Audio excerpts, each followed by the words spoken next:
Hello, everyone. My name is Elena Brunn, and today I'm going to be giving a presentation about the Laplacian operator and its applications to our physical world. So, to just give a brief layout of everything I'm going to be talking about, first I'm going to give an introduction and just talk about what the operator is. And then I'm going to connect it to eigenfunctions and eigenvalues. And this connection is going to help me make conclusions for my big question I will be exploring for this presentation. Can you hear the shape of a drum? Which is where I'm going to spend a majority of my time. And then I'm going to close off the presentation discussing other applications of the operator in the real world, and then I'll wrap up with a brief conclusion. All right, so first we're going to talk about what this operator is. So in simple terms, it's a differential operator, and it's used in many different fields, such as mathematics, physics, quantum mechanics, engineering, thermodynamics. It has many different applications. And that's why it's so important because we can apply it to many different fields and we can apply it to our physical world. I've listed some of the applications in this slide here, but I'm going to hold off going over them because I talk a little bit more in depth about these applications at the end of the presentation. But in order to discuss these applications, it's important to first understand how this operator works. So in simple terms, the operator represents the rate of change of a function by calculating the sum of its second derivatives. So as we know, a first derivative gives you the slope of the tangent line at a given point, and the second derivative calculates rates of change. So that is why this is so applicable in the real world, because it calculates the rate of change of a function with respect to each variable, which is super important. And something else that makes the operator especially useful is the fact that it extends to any number of variables, so it can work in higher dimensions. We can go beyond just one, two, and even three dimensions with our Laplacian operator, which is what makes it super, super special. And a special case of the Laplacian operator is when the operator produces a function that is a multiple of the original function. And these special functions are called eigenfunctions. And the multiple that it is being multiplied by is called its constant, and that constant is known as the eigenvalues. So eigenvalues and eigenfunctions go hand in hand with each other. And I wanted to introduce this topic because we're going to use them later on in my discussion of the shape of the drum. So to understand a little bit better, I'm going to move my screen over so we can check out these images a little closer. So understanding eigenfunctions and eigenvalues is a very difficult task because we can only compute eigenvalues for very specific regions. So eigenvalues are so special because they can be seen as functions that fit the geometry of a domain because they display unique vibration patterns within a certain domain. And the eigenvalues of these eigenfunctions indicate the frequency of these vibration patterns, and their behavior depends on the geometry of the domain. So when a function fits the geometry of the domain, we can draw conclusions about the physical world with these applications. So this is why eigenvalues and eigenfunctions are so important. And the Laplacian operator gives us these eigenvalues and eigenfunctions because it's produced after you take the second derivative. So on the right, I have included some photos.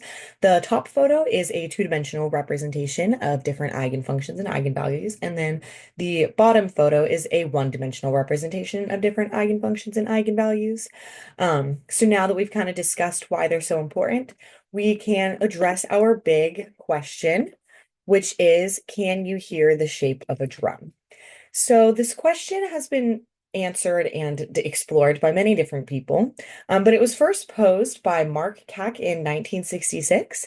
And since then, it's been a very, very fun topic, and I am also going to explore it in depth right now using the Laplacian operator.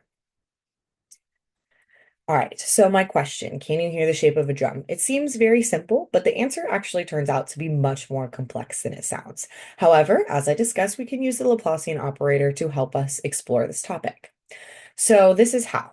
The vibrations of a drumhead can be represented using a two-dimensional wave equation. And this is because the surface of a drumhead, in order to represent it, it has to take on two dimensions. So to explore this question, it's better to talk about a one-dimensional representation of this idea and then extend this idea to two dimensions because it turns out to be pretty complex once we get up to that second dimension. So one way to represent the same idea, but in one dimension rather than two, would be vibrations of strings, such as guitar strings or ukulele strings. They're a good example of sounds that we can hear with one-dimensional representation, which is a line. And these strings can be represented by a differential equation, which represents the height of the string in relation to the base or the still position of the string at a certain time. And we're using second derivatives. So as I said, we're going to be using the Laplacian operator. I have inserted the equation below, but we are going to dive a little bit deeper into its components right now. So the time, as usual, is represented by t, and the position of the string is represented by x. Now, the left-hand portion of this equation represents the vertical acceleration of the string at a given time, while the right-hand portion of this equation represents how much the string is curving at the same time, which is the height of the string. So it's important to note that the curvature of the string and the acceleration are directly correlated. So we're looking to solve this equation that I have listed below. The second derivative of time being equal to the second derivative of the position. And we're now going to explore a little bit more into this equation and the certain cases we can consider because there's many different cases of this. So for the purpose of utilizing it to be able to connect to the ideas that I want to, we're going to consider very simple cases. And the cases that we're going to consider are when the string keeps its shape and scales this shape up and down, which are referred to as self-similar solutions. We'll talk about what kind of tones these self-similar solutions produce.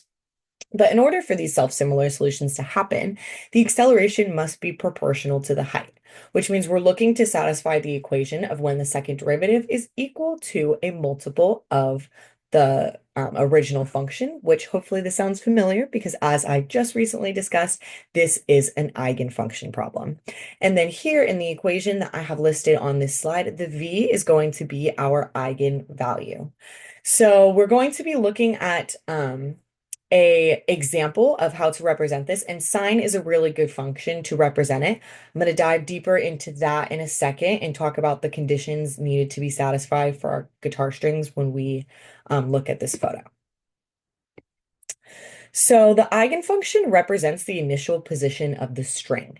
And then the eigenvalues are the tones that a string can produce by scaling this position. And this is how that Laplacian operator helps us represent our function and uses it to represent the tones that a certain guitar string can produce. So the strings are vibrating the air, which produces the sounds that we hear. So larger eigenvalues will produce more oscillations, which will cause the string to vibrate faster, which will produce more tones. And the spectrum of the string can produce the spectrum of tones a string can produce is the set of eigenvalues that the function can take on. And this depends on the length of the string, which as I talked about, I'll give a concrete example of the sine function once I get to this slide with the picture of it. I just want to start to go in depth about it more when we have a picture in front of us. So the longer the string is, the more closely packed together the spectrum of tones is. So going the other direction, the shorter the string is, the further apart the spectrum of tones is. And this is what we use to help us draw conclusions about the length of a string based on its sound. So the more different spectrum tones that we hear, the longer the string is. And then on the contrary, we have the shorter, the more close together, the more far apart the spectrum of tones is.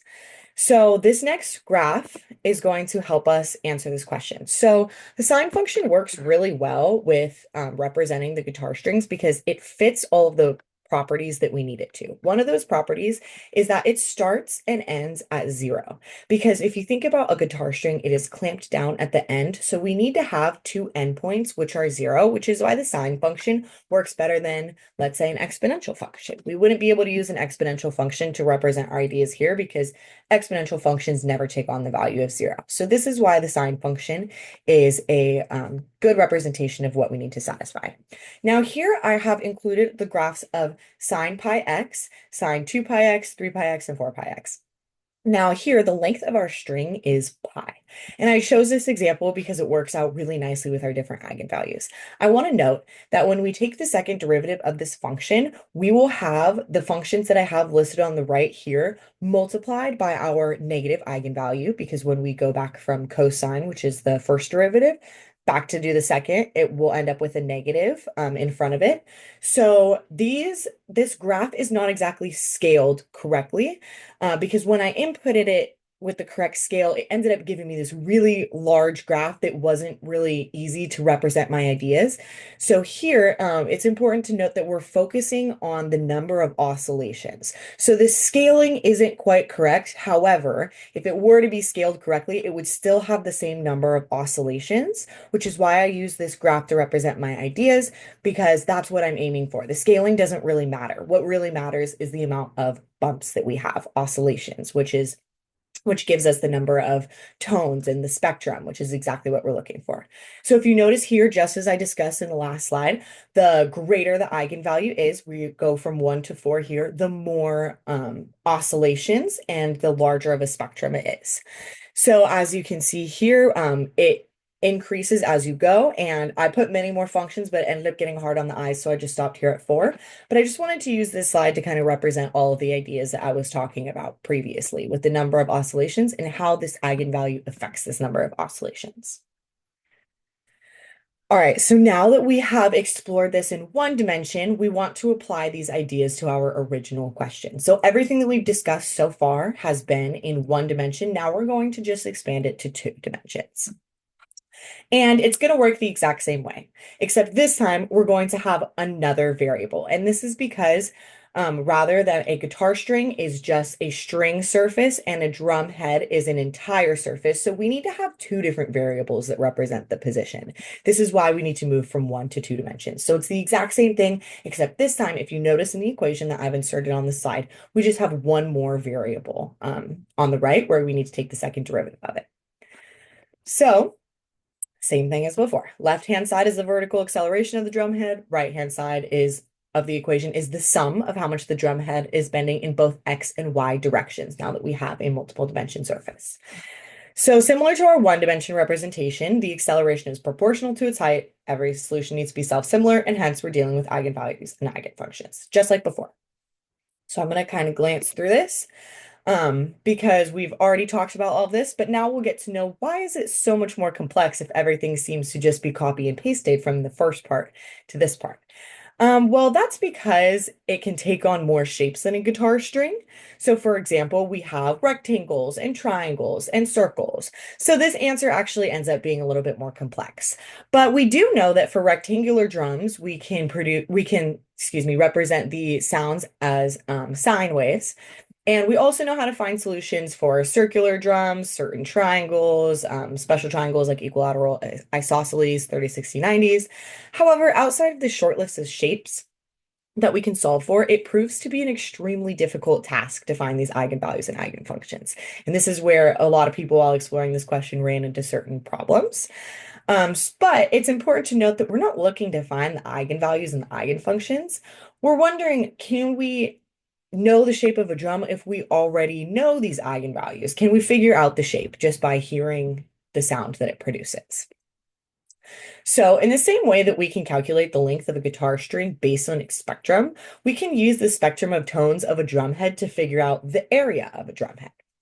So if we know the spectrum, we can count how many eigenvalues are growing closer to 0. So in the last example, just like how the eigenvalues controlled the oscillations that were going on in the sine function, which controlled the spectrum of tones, same thing here, except now the number of eigenvalues that the function can take on is controlling our spectrum of tones. And the number of eigenvalues grows closer and closer to 0, and that's what we're looking at to use to calculate the area. And this is because as they grow closer, these eigenvalues grow in a very specific way. And this way is linearly to the spectrum, and the linear slope has correlation with the area of the drum head. So this is how we can use it to make predictions about what shape the drum head is because we can use it to calculate the area. So I have attached down here, I believe it's pronounced Wales law and conjecture about this law. I've attached 2 formulas. One of them is talking about the area, and one of them has the area and the perimeter. Here, R is representing our spectrum of tones, and NR is the number of eigenvalues that the spectrum of tones can take on. So these equations are used to actually make predictions about the area of drum heads. So we're almost there. The answer is we can almost answer questions about hearing the shape of a drum based on its spectrum. However, this is not enough information. It's only enough information if we were to know, let's say we knew that the drum was rectangular. This is because you can hear the difference between a shape with lots of area and less perimeter, which would be like a square, and a shape with lots of perimeter and less area, which would be like a rectangle. However, this is not sufficient enough to determine the shape of the drum solely based on its sound, because what I'm saying here is, yes, we can hear the shape of the drum as long as we already know the shape of the drum, which is kind of counterintuitive to what the question is asking. We want to know if we can know the shape solely based on its sound, not based on knowing anything about the shape. So, something important to note is that shapes can have the same area and perimeter, but be different figures. So, this is why it's tough to just understand the shape of a drum solely based on its sound. This example below, it's a very commonly referred to example, and it was proved by Gordon, Webb, and Walpert in 1992. These two figures in this slide have the same area, same perimeter, same eigenvalues, but they're obviously different shapes. But something to note about this figure is that I've never seen a drum head of this figure, and I'm sure that nobody else has either. So it's important to understand that just like in statistics, when you start with certain things, you need to make certain assumptions in order to solve certain problems. You need to be able to draw logical conclusions, and sometimes in order to do that, you have to make logical assumptions. So one of these logical assumptions that we can make is that we're never going to see a drum head of this shape in the previous slide right here. We're probably never going to see a drum head that looks like that. So if we set a groundwork for assumptions, and that is the list is as follows. It's convex, doesn't have any holes, has a smooth boundary, has at least one mirrored symmetry, which every drumhead I've seen in my life follows all of these assumptions. We actually can use the spectrum of a drum to construct its shape using the methods previously discussed. So those formulas from 2 slides ago with the area and perimeter, we can hear the shape of the drum as long as we make logical assumptions. So this question is super, super fun to explore, and it can be talked about for hours. I tried to keep it brief because I want to discuss more applications of the operator. So the first one would be steady state fluid flow. This is used to describe the steady state of a fluid, which is where the velocity of a fluid must remain constant. So the velocity potential for an incompressible irrational, which is a really fancy way of saying not steady fluid, must satisfy the equation. Here, delta represents the Laplacian operator equals 0. And it's important to note that the Laplacian operator being equal to 0, this is a special function called the harmonic function. And this is extremely important because it is used to see when fluids reach equilibrium, which turns out to be an extremely important property. And this reveals different properties about fluids such as velocity, pressure, density at any given point, which is very applicable to our physical world. Next, we have static electric fields. E equals, so this upside down is referred to as the gradient, which is also a Laplacian operator, and it represents the electrical potential of a function.